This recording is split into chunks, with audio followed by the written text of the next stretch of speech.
All right, hey guys, so as promised from the original email we sent out about 2 weeks ago, I'm gonna give a brief explanation right now of the changes we're making to the overall program structure at CrossFit Encino. So I have a nice whiteboard drawn up over here. I know there's a lot of text on it right now. We're gonna post a static picture of it so you guys can look at it on your own time later. But basically what I'm gonna do is I'm going to walk you through the explanation of this. It should take 4 minutes or less. So maybe 5, but please bear with me. It will be important for framing what we're doing and how we're trying to use this to improve the system at CrossFit Encino. Okay?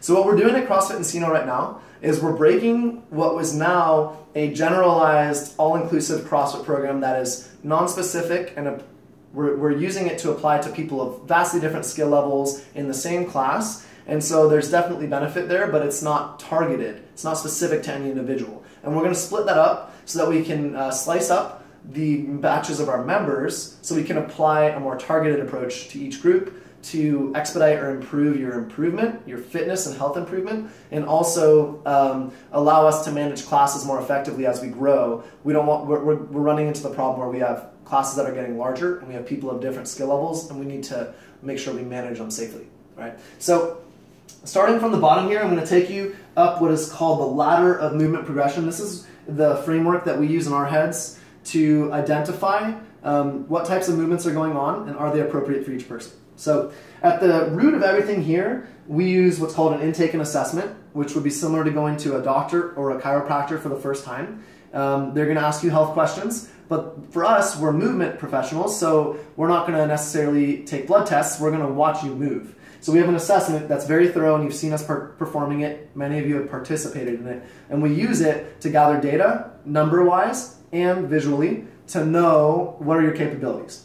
And then from there, we use that data to carry out the onboarding portion of your time at CrossFit Encino, which is all done through personal training. This is a picture of Barack, by the way. He's a physical therapist at our gym. And physical therapy is a type of personal training. So that was Jordan's art, by the way. I'm just kidding, that was my art. Anyways, so during the onboarding sequence, we're going to do personal training for a set number of sessions to learn more about your body, watch you move more, and then, again, get better specificity on where you fall into on this movement ladder. Okay? So from there, we have programs that apply to each of these things. Think of this like a pyramid. We want to build a strong foundation as we move upwards. So the third part of the pyramid here is something called motor control, which refers to the ability to maintain correct posture while doing movements that are not loaded. So can you do a squat properly and maintain proper posture while doing it? Can you do a deadlift properly and maintain proper posture? And there's a wide range of movements, and we want to make sure we're safe and appropriate doing all those. And then from there, we move up to what's called strength endurance, which is now that I can do the movement posturally correct, can I do it repetitively and still maintain that posture? And we need to build up enough endurance so that we can actually challenge you. So instead of one squat being very taxing, we want 10 or 12 or 30 to feel taxing, or we want you to have to perform 10 or 12 or 30 before it feels taxing. All right? And then we built a program now called CrossFit Mechanics, which is going to be explained in a separate video that should be coming out as well today, that is used to improve motor control and strength endurance so that we're doing movements correctly and have the strength endurance to do them repetitively before moving into things like very heavily weighted movements or challenging plyometric movements or even Olympic lifts, more complicated, more challenging movements. Okay? So CrossFit Mechanics is the program that's going to tackle that. Typically it's a starter point. Finish private training, go to a group setting where we can do this, and then from there do an assessment again and identify where do we move from there. The second program that we're offering is CrossFit Strength. CrossFit Strength is most similar to what we've been doing for the last 18 months at CrossFit Encino. It's going to consist of a warm-up, strength movements, a Metcon or a WOD, some CrossFit skills. And basically it implies that we have a foundation in motor control and strength endurance so that we're safe and ready for doing more challenging things. And now we're going to challenge your overall strength. We're going to add loaded movements, and we're going to add metabolic conditioning. So it's going to feel very similar to what we've been doing already.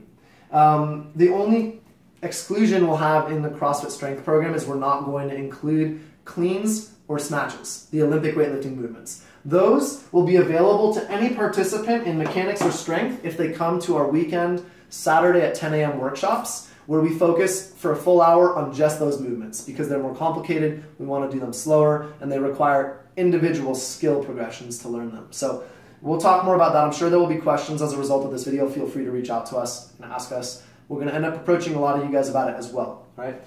So CrossFit Strength is where a majority of our members will be. And then from there, we have CrossFit Performance, which is going to include some of the more challenging elements of fitness training, such as deceleration or acceleration, which are just fancy words for doing things like advanced plyometrics or Olympic weightlifting, things where you have to control external force. Good examples of those really are Olympic weightlifting. You're throwing a bar and catching it, and you have to absorb the force and be capable of doing so. So CrossFit Performance classes will have Olympic weightlifting in them, as well as a few other movements, not going to get too specific now. And then the top level here is CrossFit Competition. And CrossFit Competition is going to train for the sport of CrossFit. Literally, we'll train people for the sport.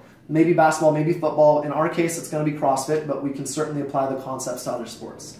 And the idea is, in sport, there's chaos. It's a test that we don't know the answers to beforehand. There's chaos, and there's also elements of the unknown, because if you already knew what it was going to be going in, it wouldn't be a test, right? If you had all the answers to your math test before you took the test, it wouldn't be an accurate test, right? For a competition or for a sport to be a competition, it has to be unknown, and it has to be chaotic, and it has to be challenging. And when we move people to this level, we're going to include elements of the unknown, work on more challenging skills that would be part of unknown workouts, such as regionals events, CrossFit regionals or CrossFit Games events, things like that. So to summarize, this is going to be the way we split things up, a roadmap at CrossFit Encino. Everybody starts with an assessment and onboarding, moves through CrossFit mechanics, through strength, performance, and competition, and can choose to stop anywhere they'd like to along the way, but we'll have benchmarks for how to progress from each one to the next. So please reach out to us with any questions, comment, text, email, call, whatever. You guys know our contact info. It's a conversation that is very important and we will continue to have. So thank you.